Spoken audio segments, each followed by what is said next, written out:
नमस्कार मिष्टिस ब्लगे नतून एक भिडियोते तुम्हारे सबाइके स्वागत जानाच्छि। आशा करी तोमरा सबाई भालो आछो सुस्थ आछो।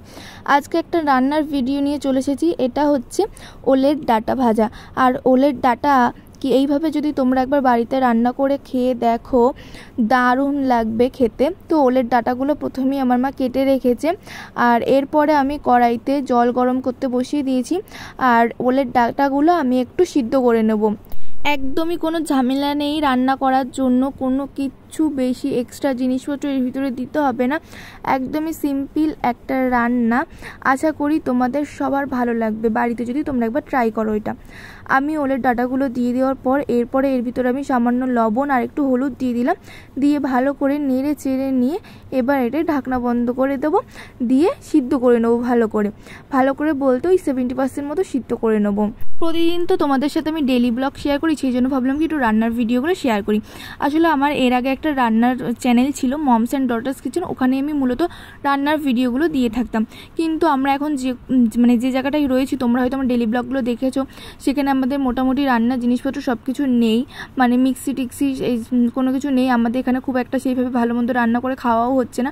তো সেই কারণে ওই চ্যানেলটাতে এখন আর ভিডিও ছাড়া হচ্ছে না, রান্নার ভিডিও ছাড়া হচ্ছে না, অন্যান্য এমনি আমি শর্টস ভিডিও ছাড়ছি আপাতত। আবার যখন মোটামুটি রান্নাবান্না হবে ভালো মন্দ তখন আবার ওই ভিডিওগুলো আমি ওই চ্যানেলটাই ছাড়বো।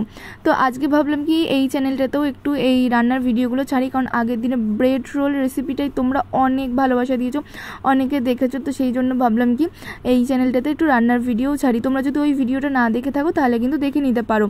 ওলের ডাটাগুলো আমি সিদ্ধ করে জলটা ঝরিয়ে নিয়েছিলাম, তারপর কড়াইতে সর্ষের তেল গরম করে এর ভিতরে শুকনো লঙ্কা আর কালো সর্ষে ফোড়নের জন্য দিয়ে দিয়েছি। খুব একটা বেশি কালো সর্ষে দিইনি, অল্প করেই দিয়েছিলাম। এবারে ভালো করে এটাকে ভেজে নিতে হবে। আর গ্যাসের জোরটা কিন্তু বেশি দিলে হবে না, তাহলে কিন্তু লাল লাল হয়ে পুড়ে পুড়ে যাবে আর এটা কিন্তু ভালোভাবে সিদ্ধ হবে না আর ভাজাটাও হবে না। আমরা তো মোটামুটি সিদ্ধ করে নিয়েছিলাম কিছুটা, কিন্তু যেটুকু বাকি রয়েছে সেটুকু কিন্তু এই ভাজতে ভাজতে সিদ্ধ হয়ে যাবে। আর দুটো চেরা কাঁচা লঙ্কা দিয়ে দিয়েছি আর এর ভিতরে দিয়ে দিতে হবে এবারে স্বাদ মতো লবণ, হলুদ আর স্বাদ মতো চিনি দিয়ে দিতে হবে। যেহেতু এর আগে আমরা লবণটা দিয়েছিলাম সেই জন্য লবণটা কিন্তু বুঝে তাই দিতে হবে, কারণ আগে কিন্তু অর্ধেকটা লবণ দেওয়া ছিল সিদ্ধ করার সময়। তো দিয়ে দিয়েছি লবণ, হলুদ আর চিনি। এবারে কিন্তু ভালো করে এটাকে ভেজে নিতে হবে। তোমরা কিন্তু বাড়িতে অবশ্যই এইভাবে একবার রান্না করে খেয়ে দেখবে আর আমাকে কমেন্ট করে জানাবে যে কেমন হয়েছে খেতে। আমারও কিন্তু এইভাবে রান্না করলে খুব ভালো লাগে খেতে। আজকে অবশ্য আমি রান্না করছি, এর আগে আমার মা করতো রান্না। তো মোটামুটি কিন্তু আমাদের দেখো লাল লাল করে ভাজা হয়ে গেছে, আর একটু বাকি আছে, এবারটা পুরো ভালো করে ভেজে নেব। এই দেখো পুরোপুরি লাল লাল করে ভাজা হয়ে গেছে, এবারে আমরা এটা তুলে নেব। আর আজকের এই ভিডিওটা ভালো লাগলে অবশ্যই কিন্তু লাইক কমেন্ট শেয়ার করে দিও, আর যারা নতুন আছো চ্যানেলে তারা কিন্তু চ্যানেলটা সাবস্ক্রাইব করে দিও। আবার দেখা হবে তোমাদের সাথে অন্য একটা ভিডিওতে। সবাই ভালো থেকো, সুস্থ থেকো আর সাবধানে থেকো।